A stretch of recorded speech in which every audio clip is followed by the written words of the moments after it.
निराकारं निरञ्जनं नित्यबोधं चिदानन्दं गुरुं ब्रह्मा नमाम्यहम्। यो अन्तः प्रविश्य मम वाचमिमां प्रसुप्तां सञ्जीवयत्यखिलशक्तिधरस्वधाम्ना अन्याश्च हस्तचरणा श्रवणान्त्वगादि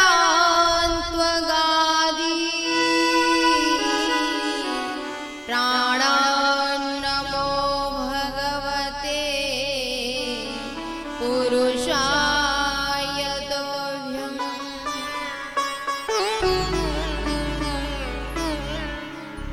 देवदनुजनरनागखग प्रेतपितरगन्धर्वा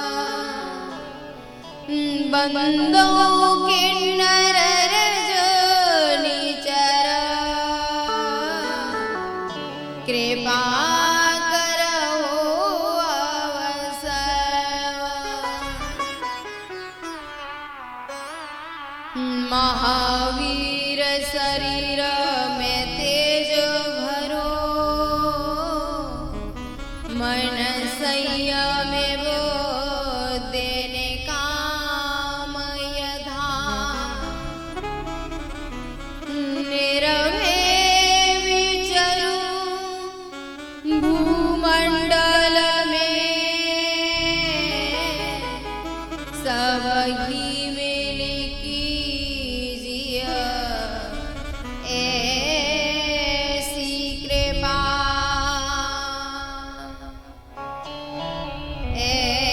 ऐसी कृपा ऐसी कृपा।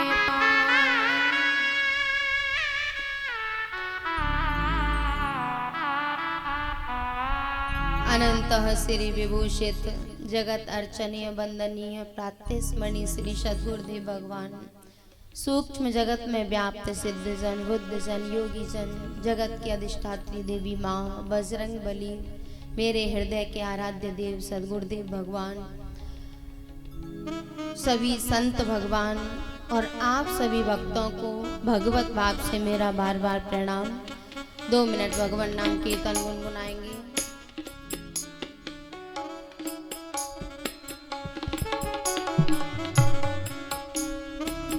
श्री राम जय राम जय जय राम।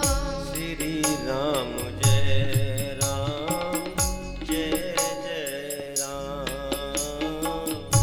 श्री राम जय राम जय जय राम।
सबसे पहले तो आप सभी से क्षमा प्रार्थी हैं, क्योंकि आपको 1 बजे का समय दिया था और 2 बज गए। लेकिन इसमें ना तो हमारी गलती है ना आपकी। न तेरे चाहने से कुछ होगा, न मेरे चाहने से कुछ होगा, होगा वही दुनिया में जो मंजूरे खुदा होगा।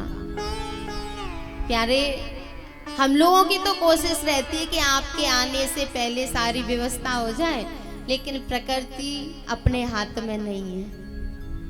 तो जैसा ठाकुर जी को मंजूर है कोशिश करेंगे। भैया, कल थोड़ी सी भूमिका बनी थी कथा की, और सौनक आदि 88,000 ऋषि मुनि सूत जी के पास बैठे हैं। सूत जी सुखदेव जी के शिष्य हैं। सूत जी सुखदेव जी के शिष्य हैं और उनसे प्रार्थना कर रहे हैं, बोले भगवान ऐसी कोई कथा सुनाओ जिससे ज्ञान वैराग्य बढ़े और ये माया मोह अज्ञान का नाश हो।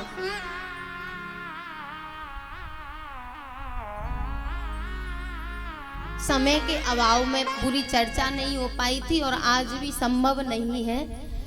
तो जब सूत जी से प्रार्थना की तो सूत जी ने एक ही बात कही, एतस्मात् अपरं किंचन मनः शोध्येन वेद्यते जन्मान्तरे भवेत् पुण्यं तदा भागवतं लवेत्। सौनक जी, इस भागवत जी के बराबर मन को शुद्ध करने वाला दूसरा कोई साधन नहीं है। सज्जनों, हम दूसरे साधन करते हैं, यज्ञ करते हैं, तप करते हैं, ध्यान करते हैं, जप करते हैं, लेकिन जरूरी नहीं है कि उन साधनों से विकार मिट जाए और विकार आने की वृत्ति नष्ट हो जाए। जरूरी नहीं है।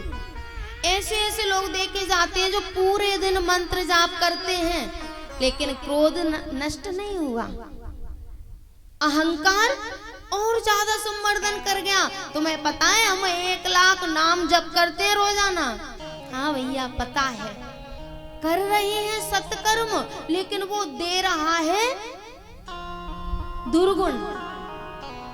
लेकिन ये भगवान की कथा ऐसी है कि इससे ना तो अहंकार आता है और ना ही इससे कोई दूसरा दुर्गुण आता है। आप कथा सुन के जाते हैं तो इस बात का अहंकार करते हो कि हम कथा सुन के आए हैं? नहीं करते। और कोई व्रत रखते हैं तो माताएं व्रत रखती हैं और जिस दिन व्रत रखेंगी उस दिन पूरे घर को लाइन में लगा देंगी। तुम्हें पता है पूरा दिन हो गया काम करते करते, सुबह से कुछ खाया नहीं, व्रत है। और प्यारे, जब हम अपने सत्कर्म को अपने मुंह से कह देते हैं ना, तो वो उसका पुण्य नष्ट हो जाता है। मरहि निशाचर दिन अरुराती, निज मुख कहे सुकृत जेहि भांति। यदि हम कोई साधन कर रहे हैं और उसका अहंकार आ गया तो उसका फल मिलने वाला नहीं है। लेकिन सूत जी ने कहा कि ये साधन ऐसा है जो शीघ्रातिशीघ्र परमात्मा से मिला देता है और ये कोई दुर्गुण भी नहीं देता। ये जो भगवान की कथा श्रवण है, ये सबसे श्रेष्ठ साधन है और जन्म जन्मों के पुण्य जब इकट्ठे होते हैं तब ये मिलता है। और उन्होंने कहा एतस्मात् अपरम किंचन मनः शुद्धेन विद्यते, इसके बराबर मन को शुद्ध पवित्र करने वाला संसार में कोई दूसरा साधन नहीं है। तब सौनक जी ने कहा कस्मिन् युगे प्रवर्तेया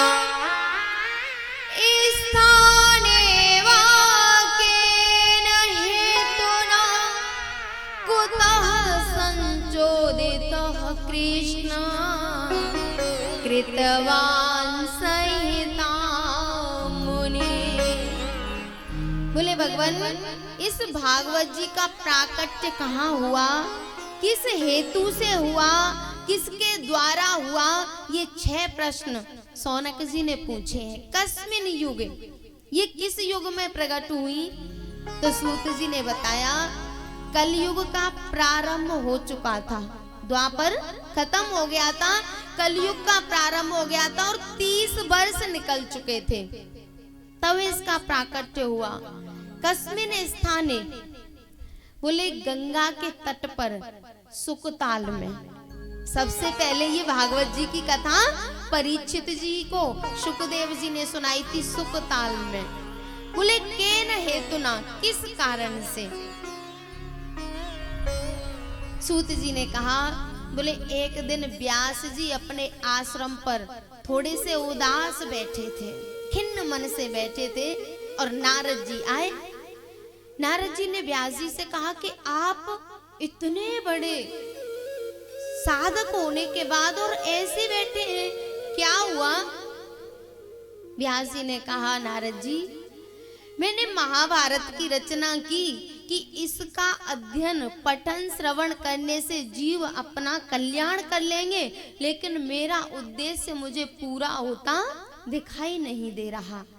तब नारद जी ने कहा, बोले आपने चारों पुरुषार्थों को पूरा करने वाला ग्रंथ तो लिख लिया, लेकिन ऐसा कोई ग्रंथ नहीं लिखा, ऐसे किसी ग्रंथ की रचना नहीं की जिसमें भगवान की लीलाओं का वर्णन हो। बोले किसकी प्रेरणा से हुआ इसका प्राकट्य? बोले नारद जी की प्रेरणा से। भैया, नारद जी ने व्यास जी से कहा, बोले आप किसी ऐसे ग्रंथ की रचना करो जिसमें भगवान की लीलाओं का वर्णन हो, संतों की महिमा का वर्णन हो। बोले संतों की महिमा के वर्णन से क्या होगा? तब नारद जी ने बताया, अहं पुरातीत भवे भवं मुने दास्यास्तु कास्याश्चन वेदवादिना निरूपितो बालक एव योगिना शुश्रूषणे प्राविस्निर्विविक्षताम्। बोले व्यास जी, पिछले कल्प में जब मैं एक दासी का पुत्र था तो मेरे गांव में कुछ संत आए चतुर्मासा करने के लिए और मुझे उन संतों की सेवा में नियुक्त कर दिया गया था। 4 महीने तक मैंने उन संतों की सेवा की और जो उनकी शीत प्रसादी बचती मैं उसको ग्रहण करता, मेरी माँ भी उसको ग्रहण करती। और एक समय संत जब प्रसादी पाके खड़े हो जाते तो उस शीत प्रसादी को मेरी माँ इकट्ठा कर लेती और फिर हम एक समय दोनों माँ बेटा उस प्रसाद को पाते। जब 4 महीने पूरे हो गए तो संत चले वहां से और जैसे ही चले तो नारद जी, पिछले जन्म में जब राम बोला नाम था उनका, नारद हरि बोला तो बालक ने कहा, बोले भगवान आप तो जा रहे हो और मेरा क्या होगा। संतों ने कहा बेटा तूने जो सेवा की है इससे तुम्हारा अंतःकरण शुद्ध हो गया है और पहले तुम अपनी माँ की सेवा करो और फिर बाद में तुम्हें कुछ रास्ता बता देंगे। बोले ठीक है भैया। संत भगवान तो चले गए लेकिन हरि बोला का 24 घंटा वो ही चिंतन चलता रहता है, संतों का चिंतन होता है और जो कीर्तन करते थे उसको करते रहते हैं। श्रीमन नारायण नारायण नारायण,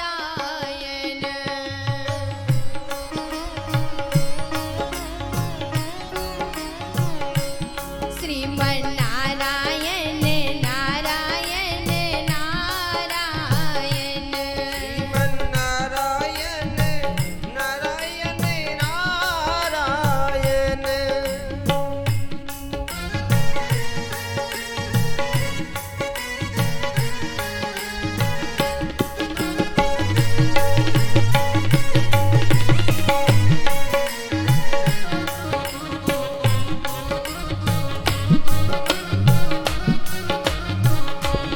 श्रीमन नारायण नारायण नारायण, श्रीमन नारायण नारायण नारायण, लक्ष्मी नारायण नारायण नारायण, श्रीमन नारायण नारायण नारायण।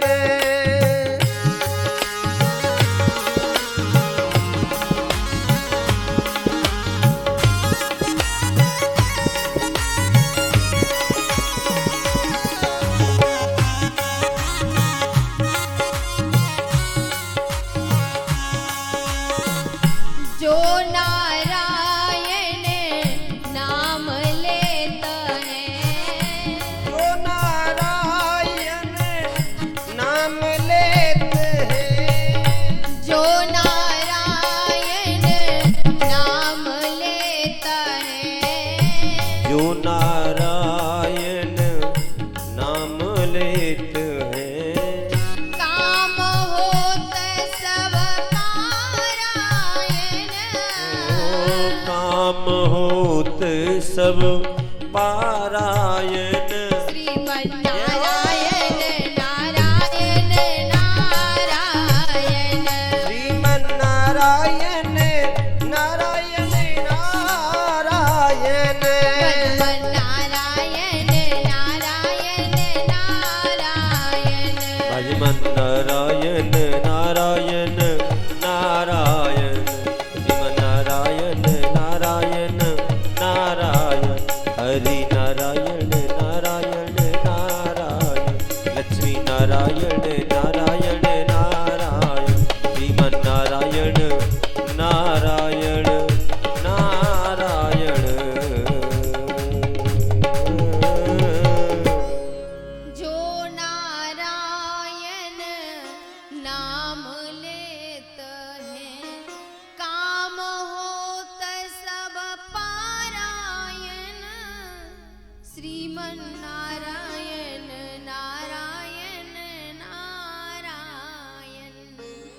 छोटे से बालक हरिबोला को संतों के चरणों में प्रेम हो गया और बस सोचते हैं कि मेरी इस माँ से कब मेरा पीछा छूटे और मैं कब भगवान का भजन करूं।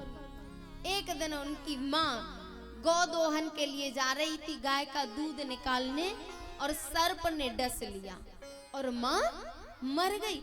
अब हरिबोला एक तरफ तो दुखी हो रहे हैं कि मेरी माँ मर गई और एक तरफ खुश हो रहे हैं कि मेरे जीवन में एक बंधन था वो खुल गया। भैया संसारी लोग बंधन खुलता है तो रोते हैं, लेकिन जो भगवान का भक्त होता है ना, वो तो प्रसन्न होता है कि अच्छी आफत कटी, कम से कम शांति से भजन तो करेंगे। छोटा सा बालक माँ की अंत्येष्टि क्रिया की और बस जंगल की तरफ चल दिया साधना करने के लिए। जाके ध्यानस्थ बैठ गया और साधना करने लगा। भगवान ने थोड़ी सी झलक दिखाई, अब तो एकदम व्याकुल हो गए कि मुझे और दर्शन चाहिए। आकाशवाणी हुई, बोले और दर्शन चाहिए तो उसके लिए तप करना पड़ेगा और ज्यादा साधना करनी पड़ेगी। अब ऐसा एकाग्र मन हुआ, साधना हुई कि वही बालक साधना के फल से नारद जी बना। भगवान का भजन किया तो वही बालक नारद जी बन गया। अब नारद जी कह रहे हैं कि देखो ये है भजन का फल, ये है संतों की कृपा का फल कि मैं कहाँ एक सामान्य दासी का पुत्र था और कहाँ अब मेरी अवाद्य गति है। मैं देवताओं के पास भी जा सकता हूँ, दैत्यों के पास भी, मेरे लिए कहीं रोक टोक नहीं है। फिर नारद जी ने एक बात कही, धर्मं स्वनिष्ठिता पुंसां विश्वक्सेन कथासु यः नोत्पादयेत् यदि रतिं श्रम एव हि केवलम्। व्यास जी, हम खूब धर्म का अनुष्ठान कर रहे हैं, धर्म पर चल रहे हैं, सत्कर्म कर रहे हैं, और यदि भगवान के चरणों में प्रेम नहीं हुआ तो वो हमारा केवल श्रम ही था, परिश्रम था, उसका हमें कोई फल नहीं मिला। व्यास जी ने कहा तो अब आप बताओ मैं क्या करूं। बोले आप ऐसे ग्रंथ की रचना करो जिसमें भगवान की लीलाओं का वर्णन हो। तब व्यास जी ने इस भागवत जी की रचना की और प्यारे व्यास जी ने इसको बोला है और गणेश जी ने इसको लिखा है। अब जब रचना हो गई तो व्यास जी सोचने लगे कि अब इसे प्रदान किसको करूं, क्योंकि जो महापुरुष होते हैं वो अपने हृदय के मंथन को, अपने साधना के फल को यूं ही किसी को नहीं देते। अब सोच रहे हैं कि कौन इसका पात्र है। व्यास जी सोचने लगे कि इसके पात्र तो सुखदेव जी थे जो पैदा होते ही जंगल में चले गए, वही पात्र हैं, क्योंकि ये सन्यासियों की, वैरागियों की संहिता है। व्यास जी ने अपने शिष्यों को बुलाया और एक श्लोक दिया। बोले इस श्लोक का गायन करना गाय चराते हुए, और यदि सुखदेव जी इसको सुन लेंगे तो तुम्हारे पास आएंगे, और जब आ जाएं और कहेंगे कि मुझे और कथा सुनाओ और श्लोक सुनाओ, तो आप कह देना कि हमारे गुरुजी के पास चलो। शिष्य गए और गौचारण करते हुए जंगल में श्लोकों का गायन कर रहे हैं। बर्रापीडं नटवरे वपु कर्णयो कर्णिकारं बिभ्रद्वासः कनककपिशं वैजयन्तीं च मालां रन्ध्रान् वेणोरधरसुधया पूरयन् गोपवृन्दैः वृन्दारण्यं स्वपदरमणं प्राविशत् कीर्तयन्ती। कीर्ति। शिष्य श्लोक का गायन कर रहे थे कि भगवान गाय चरा के वापस आ रहे हैं और कानों में कन्नेर के पीले पीले फूल लगे हैं, गले में फूलों की माला पहने हैं और पीछे पीछे ग्वाल वाल उनकी लीलाओं का गान करते हुए चले आ रहे हैं। जैसे ही सुखदेव जी के कानों में श्लोक की आवाज गई तो उनकी समाधि खुल गई और सीधे आए, बोले भैया और श्लोक सुनाओ। शिष्यों ने कहा भगवान यदि आपको श्लोक सुनने हैं तो हमारे गुरुजी के पास चलो। सज्जनों, वही सुखदेव जी जो पैदा होते ही नाल छेदन नहीं करवाया, नाल को कंधे पे डाल के जंगल में चले गए और उन्हीं ने जब इस भागवत जी के श्लोक को सुना तो जिस घर को छोड़ के गए थे ना उसी घर में दोबारा आ गए। ये भगवान की कथा ऐसी है कि जिनके आवागमन छूट गए हैं वो भी इस कथा को सुनने के लिए इस पृथ्वी लोक पर आते हैं और अन्य लोकों में ये भगवान की कथा नहीं होती। आत्मा रामस्य मुनयो निर्गृह्ता अपिरुक्रमे कुर्वन्तो हेतु की भक्ति मिथं भूत गुणो हरि। सुखदेव जी जिस आश्रम को छोड़ के गए उसी आश्रम में इस कथा को सुनने के लिए आए और फिर व्यास जी ने उनको इस भागवत जी की कथा को प्रदान किया। सीता राम चरित अति पावन,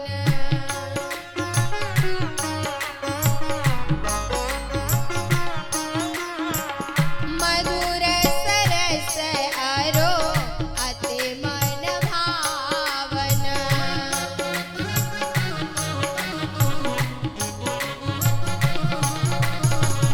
पुण्य पुण्य कीर्तन सुने सुनाए, पुण्य पुण्य कितने हो सुने सुनाए, हिय की प्यास बुझत ना बुझाए, जिया की प्यास बुझत ना बुझाए, कितने हो पुण्य पुण्य सुने सुनाए।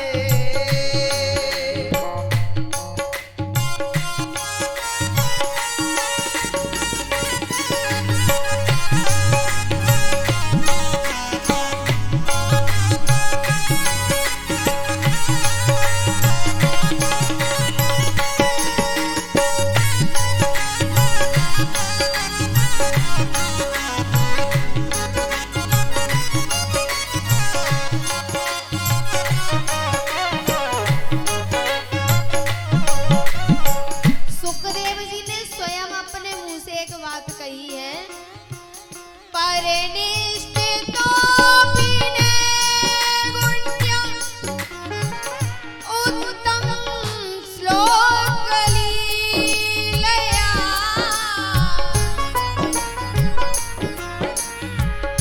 सुखदेव जी ने कहा परिचित,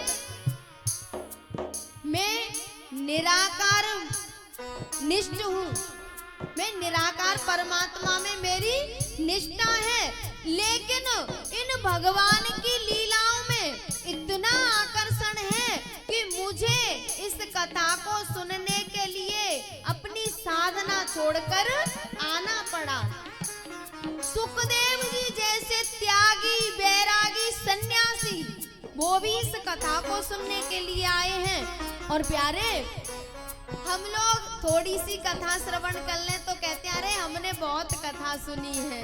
प्यारे, यदि कथा सुनी होती तो ये बात नहीं निकलती कि हमने बहुत कथा सुनी है, क्योंकि इस कथा का तो वो रस है जिससे कभी पेट भरता ही नहीं है। और यदि तृप्ति हो गई, पेट भर गया, तो फिर हमने कथा का रस चखा भी नहीं है। रामचरित जे सुनत रामचरित जे सुनत अघानी रस विशेष जाना तिन नाही। रस विशेष जाना तिन नाही। जीवन मुक्त महामुनि जेऊ जीवन मुक्त महामुन जेऊ हरि गुण सुनाए निरंतर तेऊ। हरि गुण सुनाहे निरंतर तेहु। पुण्य पुण्य कीर्तन सुने सुनाए।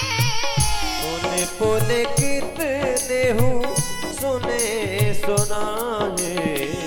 हिया की प्यास बुझत ना बुझाए। हिया की प्यास बुझत ना बुझाए।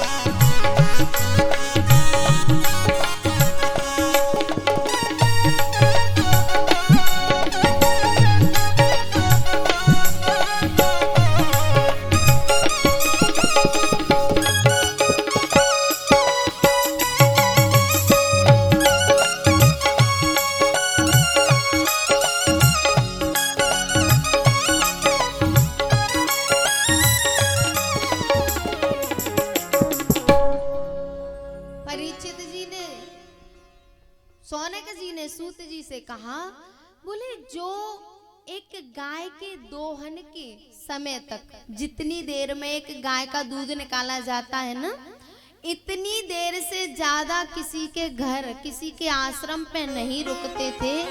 और वो 7 दिन तक कैसे रुक गए? सगो दोहन मात्रम ही ग्रहे सुग्रह में देना अवेक्षते महाभागः तीर्थी कुर्वन्तदाश्रमम्। सूत जी ने कहा, परीक्षित जी ये भगवान की कथा ऐसी है कि इसको जो सुन लेता है फिर उसकी समाधि खुल जाती है, उसकी साधना भंग हो जाती है और फिर उसको इसे श्रवण करना ही पड़ता है। बोले जब सुखदेव जी ने 82 के शिष्यों के द्वारा श्लोक सुने तो उनको आना पड़ा, ये भागवत जी ग्रहण करनी पड़ी और फिर इस कथा को सुनाने के लिए सुखताल पर 7 दिन तक एक ही जगह पर बैठे रहे।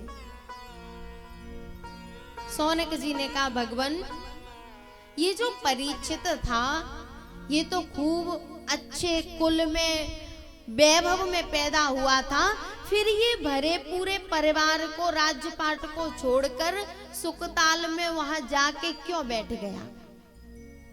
सूत जी ने कहा, राजन ये उस समय की बात है जब महाभारत का युद्ध समापन की तरफ था। कौरव मारे गए, केवल दुर्योधन बचा था, बाकी 99 मर गए थे। एक दिन दुर्योधन रणभूमि में अंतिम सांसें ले रहा था। अश्वत्थामा गया, बोला दुर्योधन मैं ऐसा क्या करूं जिससे तुम्हें थोड़ी सी शांति मिले, तुम्हें अच्छा लगे? दुर्योधन ने कहा, अश्वत्थामा हम 100 भाई थे, 100 में से 99 मर गए और मैं भी अंतिम सांसें ले रहा हूं, लेकिन पांडव 5 थे और ज्यों के त्यों है, एक भी नहीं मरा।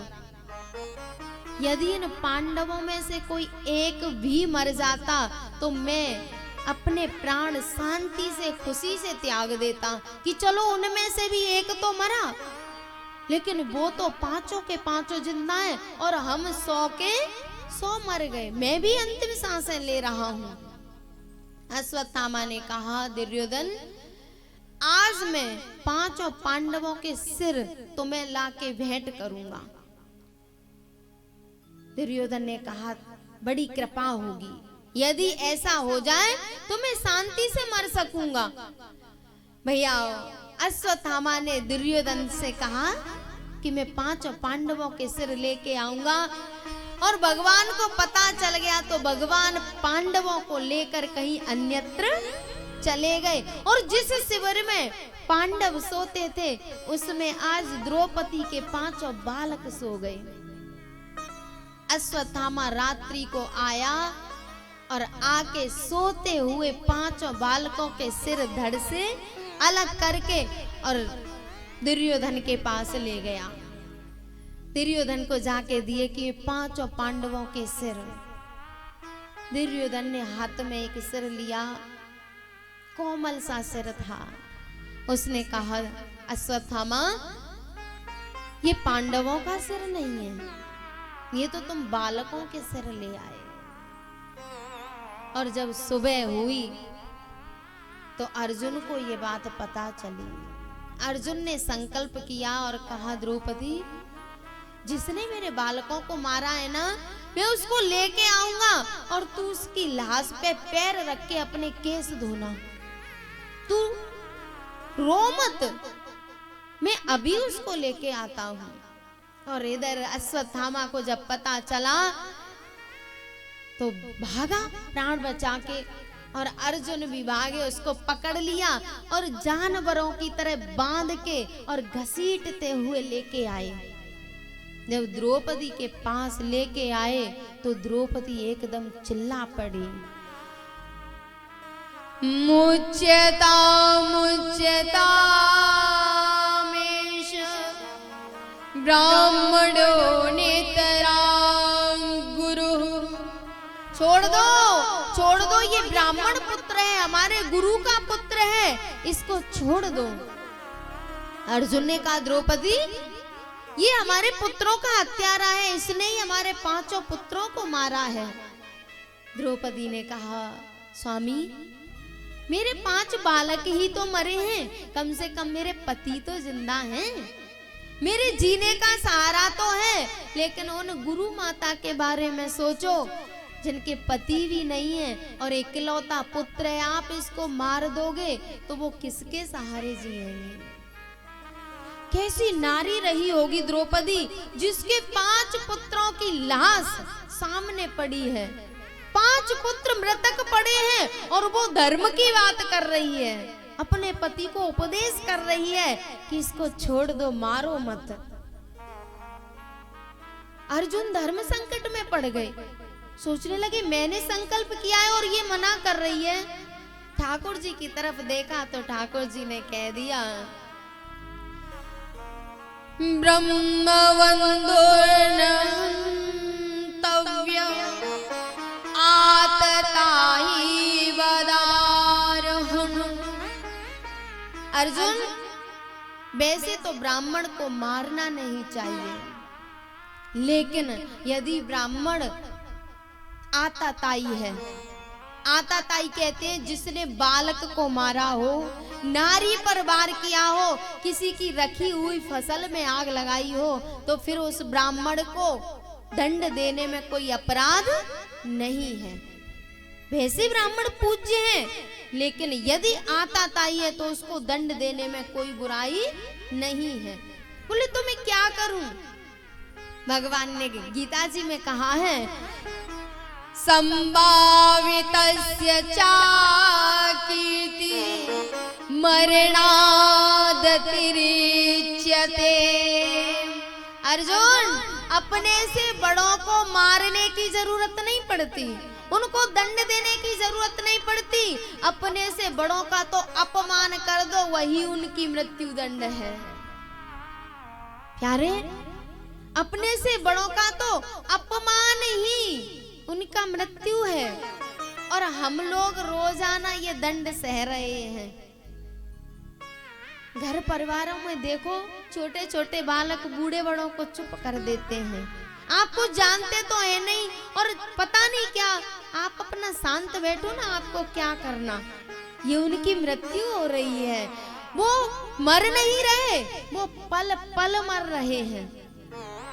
यही बात भगवान ने कही, अर्जुन अपने से बड़ों का अपमान ही मृत्यु है, तुम इसका देख लो क्या करना है।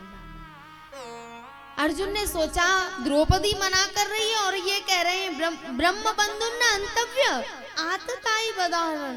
बोले आतताई को दंड देने में कोई अपराध नहीं है। ठाकुर जी ने जैसे ही इशारा किया तो अर्जुन ने अश्वत्थामा के मस्तक की मणि निकाल ली, अपमानित कर दिया। अब जैसे ही मणि निकली तो व्याकुल हो गया। और प्यारे, जो दुष्ट होता है ना, वो अंतिम समय तक अपनी दुष्टता नहीं छोड़ता और अपना छोटा सा, अपना बड़े से बड़ा दोष भी उसे दिखाई नहीं देता और सामने वाले का छोटा सा दोष हो उसको वह भी दिखाई देता है।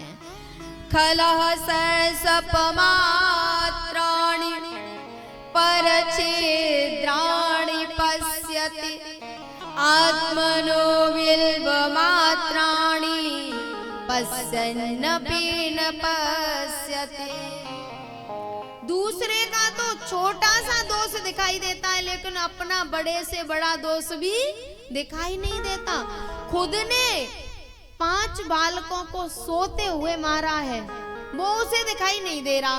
और अर्जुन ने मणि निकाल ली तो एकदम व्याकुल हो गया, एकदम तिलमिला गया और उसने ब्रह्मास्त्र लेके उत्तरा के गर्भ पर छोड़ दिया। और जैसे ही उत्तरा ने देखा कि ब्रह्मास्त्र मेरी तरफ आ रहा है, वहीं 5 पांडव खड़े थे, वहीं भगवान खड़े थे, लेकिन उत्तरा पांडवों की तरफ नहीं गई। जबकि उत्तरा को पता था कि पांडव इतने बड़े, लेकिन उसने सोचा कि ये गलती मेरी सास कर चुकी है एक बार। प्यारे, हम एक गलती कर देते हैं, हम परमात्मा को छोड़कर संसार की तरफ भागते हैं और ये संसार अपनी रक्षा नहीं कर पा रहा, वो हमारी रक्षा करेगा। ये संसार स्वयं मर रहा है, वो हमें बचाएगा। अरे बंधा हुआ हमें क्या खोलेगा, जो खुद मर रहा है वो हमें क्या मुक्त करेगा। द्रौपदी ये गलती करती है। जब दुशासन द्रौपदी के पास पहुंचा तो द्रौपदी ठाकुर जी को भूल गई। क्या द्रौपदी नहीं जानती थी कि ठाकुर जी जब जब मेरे जीवन में कोई परिस्थिति आती है तो तुरंत खड़े होते हैं? नहीं जान, लेकिन जब दुशासन गया तो उसने ठाकुर जी को याद नहीं किया। कुल की परंपरा, कुल का यश वर्णन कर रही है कि तुम्हें पता है मैं कितने बड़े कुल की बहू हूं और तुम मुझे इस तरह ऐसे बुलाने आए हो। अपने बूढ़ों बड़ों की बात कर रही है लेकिन ठाकुर जी को याद नहीं कर रही। जब दुशासन बाल पकड़ के सभा में ले गया और द्रौपदी सबके पास भीख मांगती फिर रही है, महाराज मेरी रक्षा करो। द्रोणाचार्य जी के पास, कृपाचार्य जी के पास और धृतराष्ट्र के पास, पांडवों के पास, पितामह भीष्म के पास भिखारिन की तरह अपनी रक्षा की भीख मांग रही है।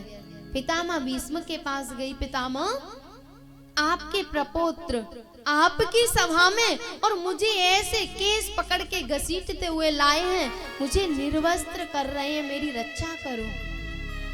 पितामह भीष्म जिनके सामने उनके गुरु परशुराम नहीं ठहर पाए और एक अबला की लाज बचाने में आज नीचे गर्दन डाल ली, कुछ जवाब भी नहीं दिया। वैसे ये कहते हैं कि या तो आंखों के सामने अपराध होने मत दो, कोई गलत काम होने मत दो, अगर उसको नहीं रोक पाते तो वहां से खड़े होकर चले जाओ। पितामह भीष्म ने दोनों में से एक भी काम नहीं किया। ना तो द्रौपदी को कोई सांत्वना दी, ना उसकी रक्षा की, और ना वहां से खड़े होकर गए।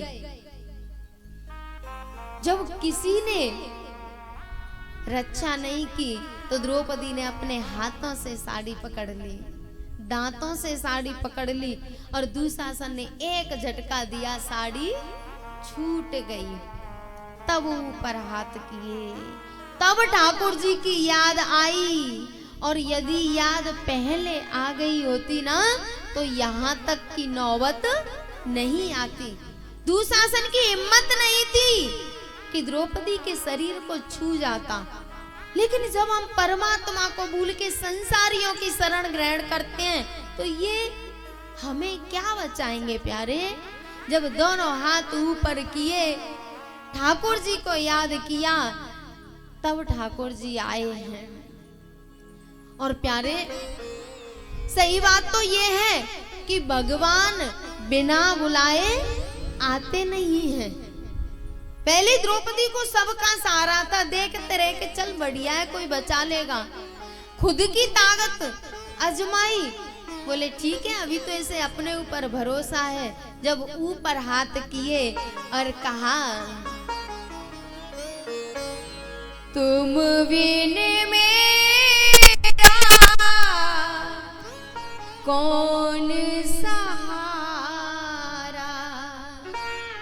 श्री गोवर्धन गिरधारी रे, अब राखो लाज हमारी रे, अब राखो लाज हमारी रे, राखो लाज हमारी रे।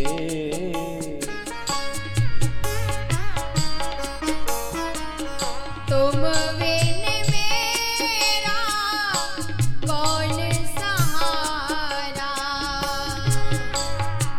तुम बिन मेरा कौन सहारा, श्री गोवर्धन गिरधारी रे, अब राखो लाज हमारी रे, अब राखो लाज हमारी रे।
उतारो हमारे कबोजा में, मेरी हसीना तुम्हारी हंसी है।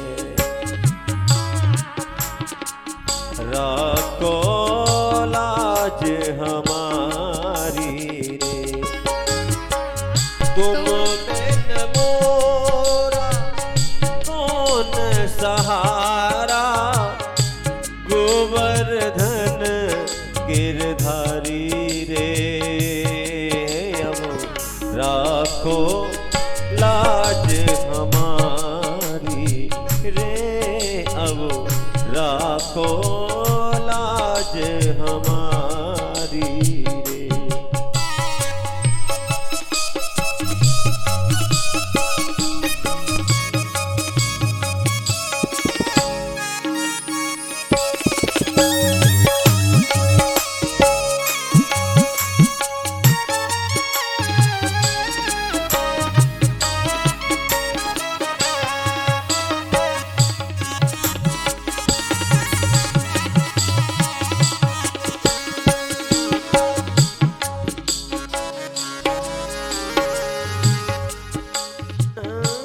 मोरा कौन सहारा, तुम बिन मोरा कौन सहारा, गोवर्धन गिरधारी रे। अब राखो लाज हमारी रे, अब राखो लाज हमारी रे, अब राखो लाज हमारी रे।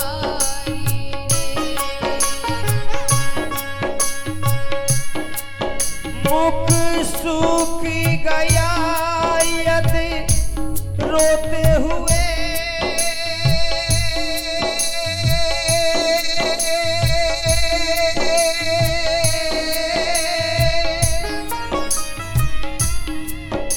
फिर अमृत ही पर साया तो क्या, ये जीवन ही न रहा जग में, फिर आके दरस दिखाया तो क्या, तुम बिन मोरा कौन सहारा, गोवर्धन गिरधारी रे। अब राखो लाज हमारी रे, अब राखो लाज हमारी रे, अब राखो लाज हमारी रे, अब राखो लाज हमारी रे। जब द्रौपदी ने दोनों हाथ ऊपर किए तो ठाकुर जी स्वयं साड़ी बन गए। प्यारे, ठाकुर जी के वैसे तो 24 अवतार हैं, लेकिन भक्तों ने ठाकुर जी को विभिन्न रूपों में प्रकट किया है। स्वयं साड़ी बन गए, द्रौपदी के शरीर से लिपट गए। प्यारे, जब तक संसार की शरण में रहेंगे, संसार के भरोसे रहेंगे, तब तक परमात्मा आने वाला नहीं है। और ये संसारी जब हमें ठुकरा देते हैं, तब परमात्मा की याद आती है। पहले तो हमें भी याद नहीं आती। द्रौपदी ने ये गलती की कि ठाकुर जी द्रौपदी के सखा थे, और जब जब द्रौपदी संकट में आती तब तो प्रकट होते थे, लेकिन द्रौपदी भूल गई।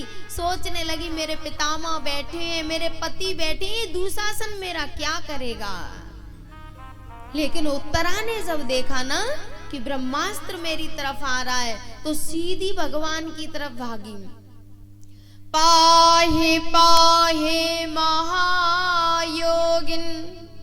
देव देव जगत्पते, नान्यं त्वद्भयं पश्ये यत्र मृत्यु परस्परम।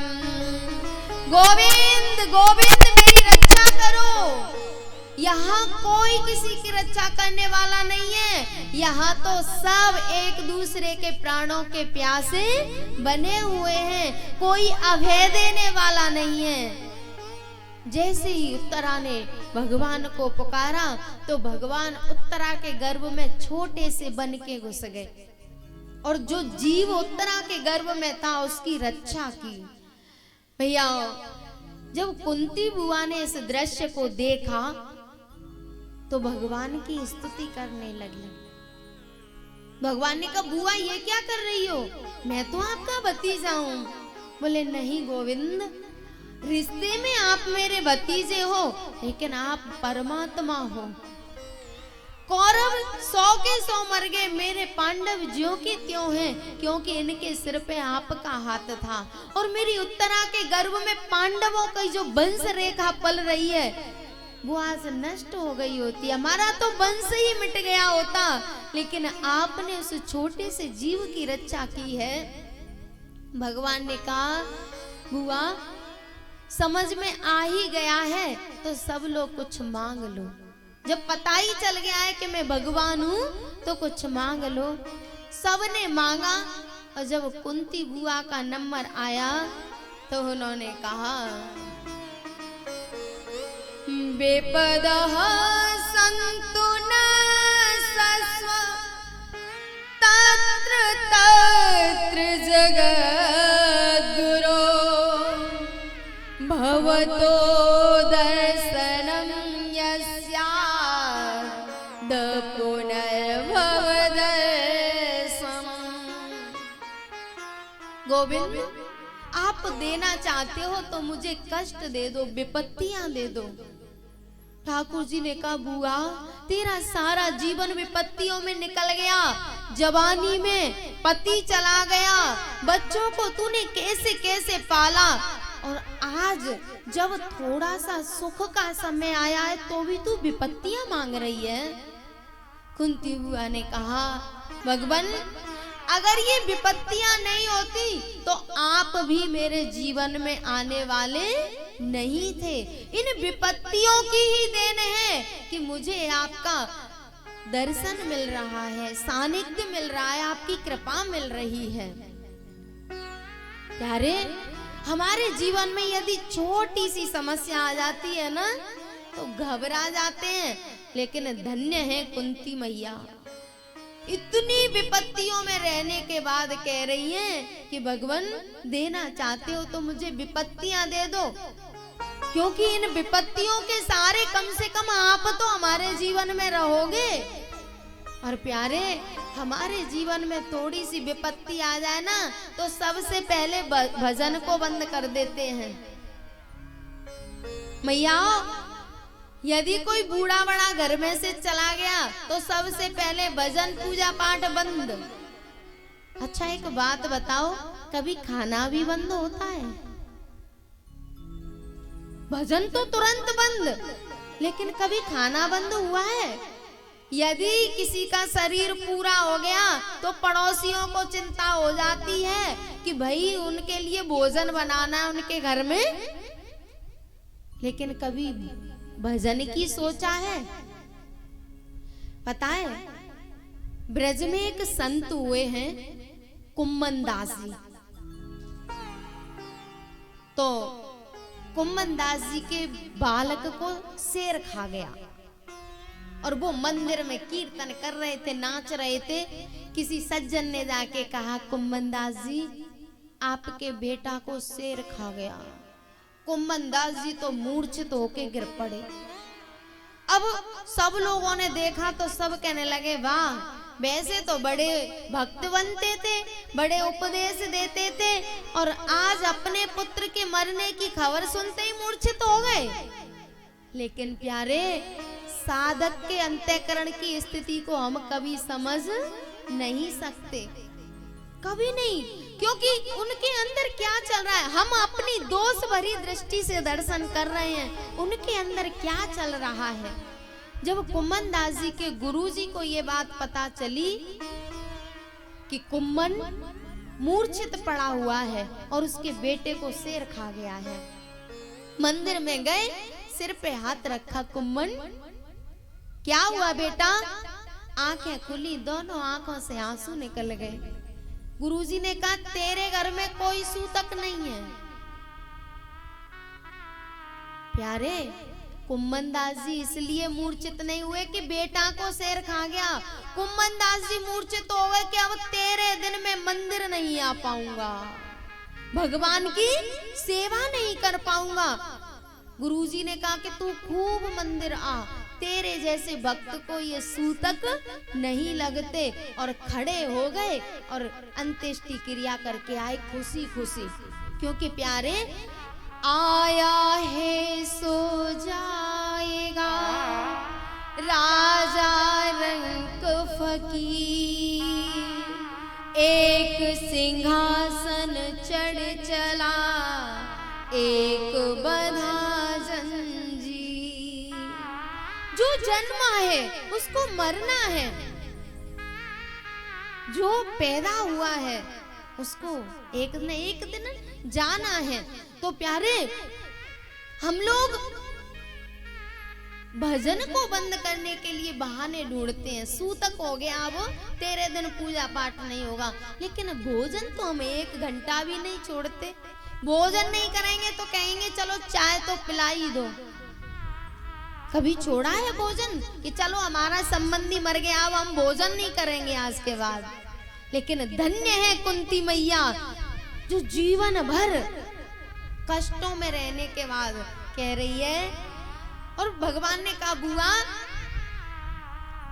तू अब तो कम से कम कुछ अच्छा मांग ले, जीवन भर कष्ट सहे हैं। तब एक बहुत प्यारी बात कही, विपदो नैव विपदः संपदो नैव संपदा, विपदो विस्मरणं विष्णु संपन्नारायण स्मृति। गोविंद, ये संसार में जो विपत्ति और जो सुख दिखाई दे रहे हैं ना, ये सच में सुख और विपत्ति नहीं है। असली विपत्ति तो वो है विपद विस्मरण विष्णु। विपत्ति वह है जिसमें हम भगवान को भूल जाते हैं, और संपत्ति वो है जिसमें हमें भगवान की याद रहती है। बाकी इस संसार में ना तो कोई विपत्ति है और ना कोई सुख है।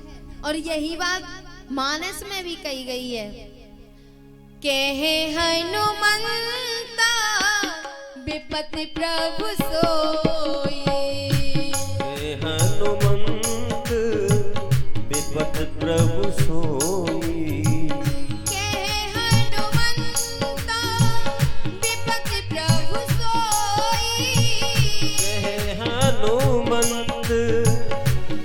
प्रभु सोई। जब तब सुमिरन भजन न होई, जब तब सुमिरन भजन न होई, विपदो नैव विपदो संपदो नैव संपदा,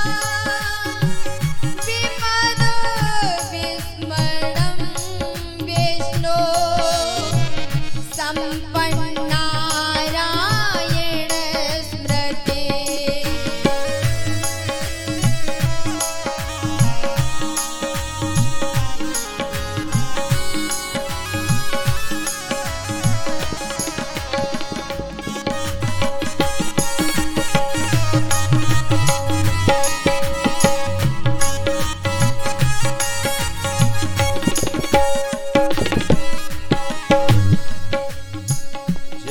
तब सुमिरन भजन न होई, के हनुमंत विपत्ति प्रभु सोई।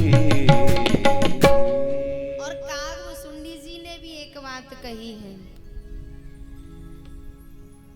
निज अनुभव अब कहूं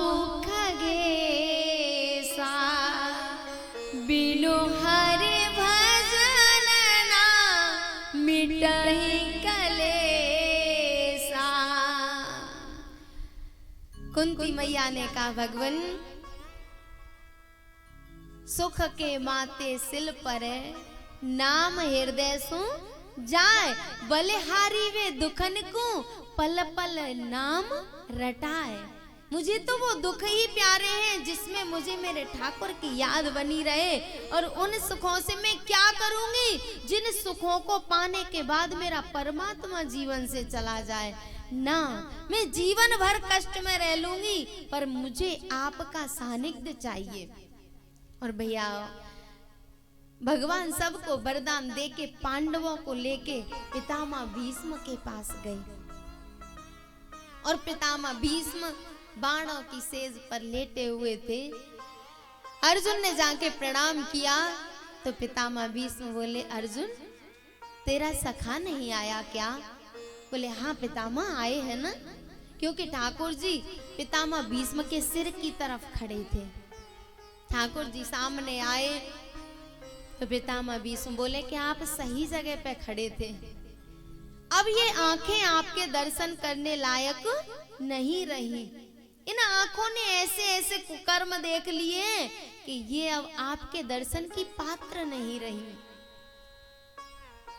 भगवान ने पितामह भीष्म से कहा, बोले पितामह युधिष्ठिर अब राजा बनेंगे, कुछ इनको बताओ राजपाट के बारे में कुछ दो ज्ञान। पितामह भीष्म ने कहा, युधिष्ठिर कभी इन आंखों से कोई गलत काम होते मत देखना। सामर्थ्य हो तो खड़े हो जाना, अपनी आंखों के सामने गलत काम मत होने देना, और सामर्थ्य न हो तो वहां से खड़े होकर चले जाना। जब द्रौपदी ने ये शब्द सुने तो द्रौपदी को हंसी आ गई। पितामह भीष्म बोले, द्रौपदी मैं समझ रहा हूं कि तू क्या सोच रही है। बोले पितामह उस दिन आपके उपदेश कहाँ गए थे? जिस दिन मैं आपके सामने अपनी रक्षा की भीख मांग रही थी, उस दिन आपका ज्ञान विवेक कहाँ गया था? तब पितामह भीष्म ने बहुत प्यारी बात कही। बोले द्रौपदी उस समय पर मैं दुष्ट का अन्न खाता था, और जैसा खाएंगे अन्न वैसा बनेगा मन। जब मैं दुष्ट का अन्न खाता था तो मेरा जो रक्त था, जो क्षत्रियों का रक्त होता है कि जिसके सामने कोई गलत काम कर ही नहीं सकता, वो गड़बड़ हो गया था।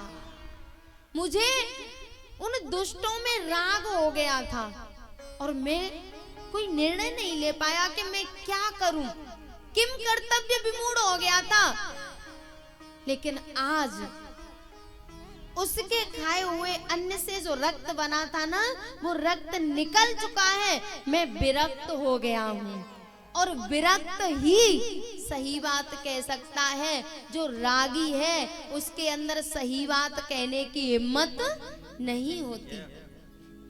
बोले आज मैं विरक्त हूँ, उसके अन्न से जो रक्त बना था वो निकल चुका है।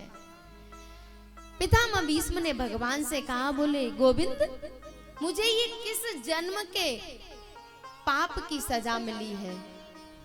ठाकुर जी ने कहा, पितामह आपको तो 100 जन्मों की याद है ना, देखो कोई पाप किया हो? बोले नहीं किया, मैं 100 जन्मों से राजा हूँ, धर्मात्मा राजा हूँ, मैंने कोई पाप नहीं किया। बोले एक जन्म और आगे देखो। जब पितामह भीष्म ने आंखें बंद की, ठाकुर जी ने उनको दृष्टि दी, तब देखा, बोले उस जन्म में मैं राजा था और घोड़े पे चढ़ के जा रहा था। एक दुमई रास्ते में पड़ी थी, श्यावड़ जिसको कहते हैं। बोले मैंने उसको भाले से उठा के साइड में किया था कि ये घोड़ों की टापों से मर जाएगी, और वो कांटों के झाड़ पे जाके गिरी, और वो 7 दिन तक उस झाड़ पर सूख सूख के मरी। लेकिन मैंने वो जानबूझ के अपराध नहीं किया था, मैं तो उसको बचाना चाहता था, वो अनजाने में मरी। तब ठाकुर जी ने कहा, पितामह पाप चाहे जाने में हो या अनजाने में, उसका फल हमें भोगना ही पड़ता है। बोले तो इतने जन्म निकल गए बीच में, जो 100 जन्म निकल गए उनमें पाप क्यों नहीं भोगना पड़ा? तो बात भी सही है। तब ठाकुर जी ने बहुत प्यारी बात कही। बोले पितामह, 100 जन्मों में आप धर्म से जुड़े रहे, संतों से, सत्संग से जुड़े रहे, और जब हम संतों के सानिध्य में रहते हैं तो हमारे पाप भी मूर्छित पड़े रहते हैं। लेकिन जैसे ही अधर्म से जुड़ते हैं तो हमारे पाप फन उठा उठा के खड़े हो जाते हैं। जो सुग्रीव था ना, मानस में सुग्रीव, सुग्रीव है जीव और बाली है उस सुग्रीव के कर्म। लेकिन ये कहते हैं ना कि कर्म कभी पीछा नहीं छोड़ता। प्यारे, बाली सुग्रीव के कर्म है, लेकिन जब तक सुग्रीव ऋष्यमुख पर्वत पर रहता है तब तक बाली उसके पास नहीं जाता। क्यों? ऋष्यमुख पर्वत है सत्संग, वहां हनुमान जी जैसे साधु रहते हैं, अनेकानेक ऋषि मुनि साधना करते हैं, और जब तक हम संतों से, सत्संग से जुड़े रहते हैं तब तक हमारे पाप मूर्छित पड़े रहते हैं। ऐसे ही पितामह भीष्म जब तक धर्म से जुड़े रहे, सत्कर्म से जुड़े रहे, तब तक उनका पाप 100 जन्मों तक मूर्छित पड़ा रहा। लेकिन जैसे ही अधर्म हुआ, द्रौपदी का पितामह भीष्म की आंखों के सामने चीरहरण हुआ, तो वो पाप जीवित हो गया, वो होश में आ गया। ठाकुर जी ने कहा पितामह, उसी दंड, उसी पाप का दंड आपको मिल रहा है, क्योंकि अवश्यमेव भोक्तव्यम कृतं कर्म शुभा अशुभम न भुक्तं क्षीयते कर्म कल्पकोटि शतैरपि।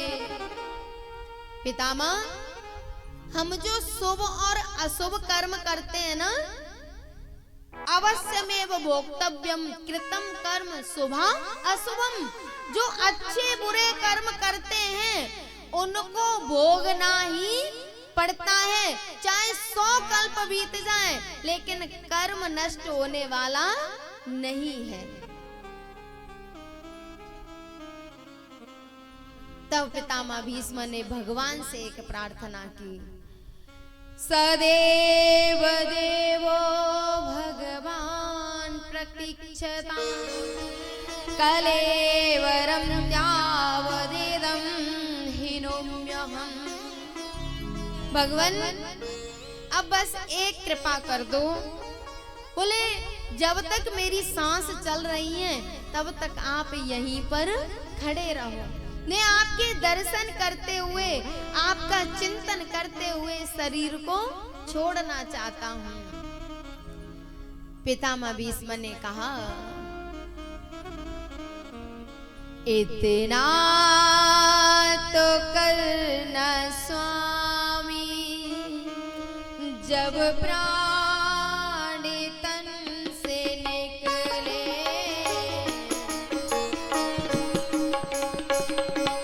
इतना तो करना स्वामी, जब प्राण तन से निकले, गोविंद नाम लेकर ये प्राण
हो।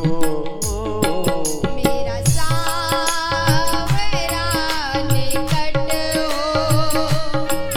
मेरा सावरा निकट हो, जब प्राण तन से निकले। इतना तो करना स्वामी, जब प्राण तन से निकले।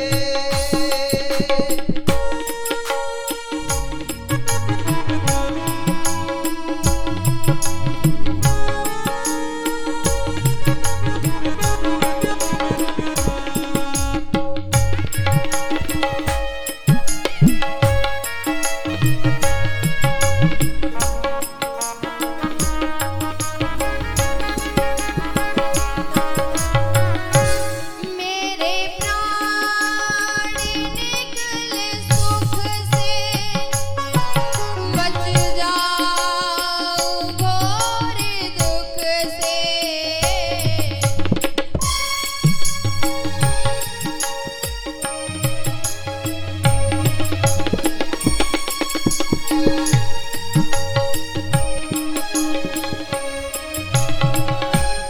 मेरे प्राण निकले सुख से, बच जाऊं घोर दुख से।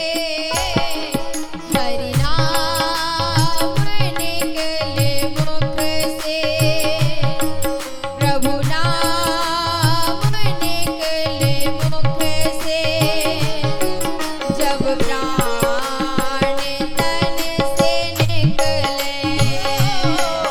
इतना तो करना स्वामी, जब प्राण तन से निकले।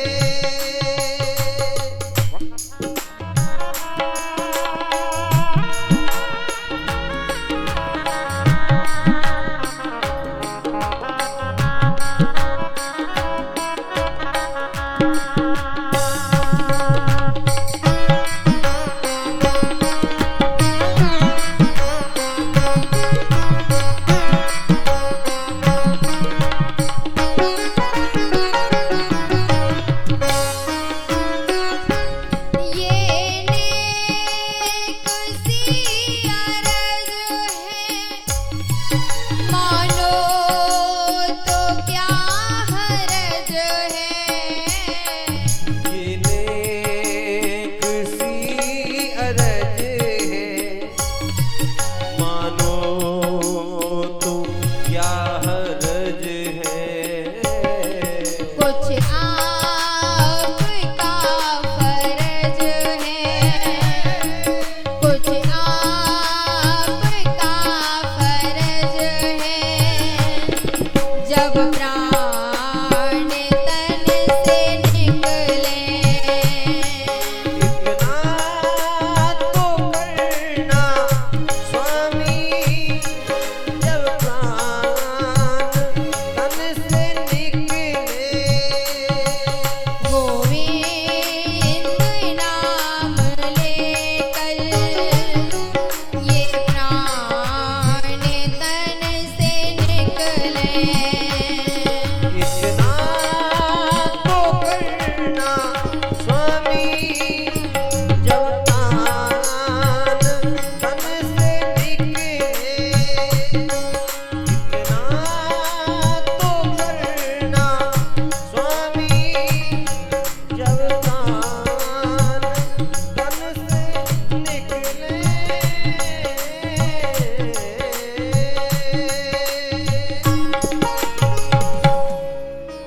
गोविंद नाम लेकर ये प्राण तन से निकले।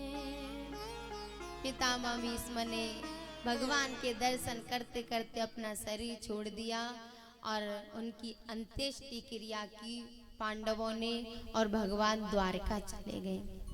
और अब 10 मिनट का इंटरवल है, आप पानी वानी पी लो, फिर स्वामी जी आएंगे कोई भी संत भगवान आएंगे वो कुछ अपने हृदय के वचन, हृदय के अमृत को आपको पिलाएंगे। तो आप 10 मिनट में ही फ्री होके आ जाओ पंडाल में, फिर स्वामी जी आ जाएंगे। बोल शंकर भगवान की, बोल अम्बे मैया की, बोल संत समाज की।